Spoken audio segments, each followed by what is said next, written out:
పాలమూరు జిల్లాలో యాసంగి ధాన్యం సేకరణ నత్తనడకన సాగుతోంది. ఆరుగాలం శ్రమించి పండించిన పంటను అమ్ముకోవడానికి రైతన్నలు అష్టకష్టాలు పడుతున్నారు.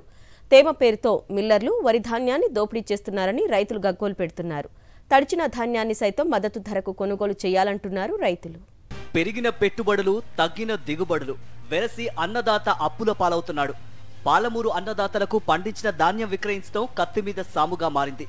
ఎన్నికల్లో నిమగ్నమైన అధికారులు వరి ధాన్యం కొనుగోలుపై సరైన శ్రద్ధ పెట్టకపోవడంతో అగచాట్లు మొదలయ్యాయి.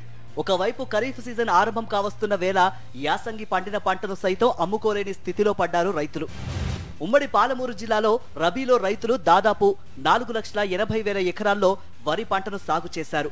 సుమారు 8 లక్షల మెట్రిక్ టన్నుల వరి ధాన్యం వస్తుందని అధికారులు అంచనా వేశారు. రైతులు పండించిన వరి ధాన్యం కొనుగోలు చేసేందుకు అధికారులు 642 కొనుగోలు కేంద్రాలు ఏర్పాటు చేశారు.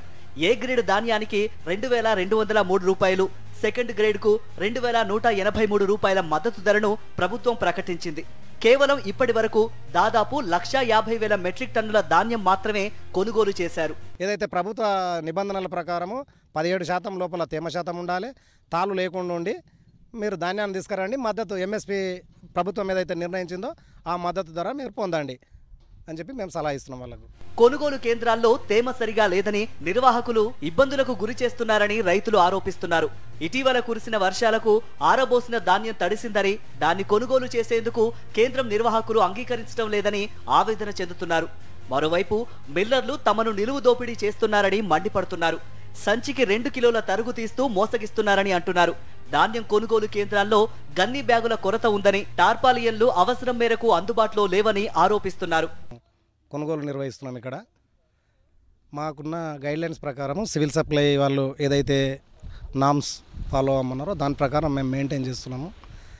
తూర్పాల బట్టి తాళ్ళు లేకుండా ఉంచి సరిగ్గా మ్యాచర్తోనే ఉంటే ఎక్కడ కూడా ఒక బస్తా కట్ చేసినా కూడా మేము మిల్లు దగ్గరకు పోయి రిస్క్ తీసుకొని వాళ్ళతో మాట్లాడి మరి ఆ రైతులకు కట్ చేయకుండా పేమెంట్ చేస్తున్నాం. ఒకవైపు అకాల వర్షాలు, మరోవైపు నైరుతి ఋతుపవనాలు వేగం పుంజుకుంటున్నాయని, ఈ పరిస్థితుల్లో జాప్యం చేయకుండా వరి ధాన్యం కొనుగోలు చేయాలని డిమాండ్ చేస్తున్నారు.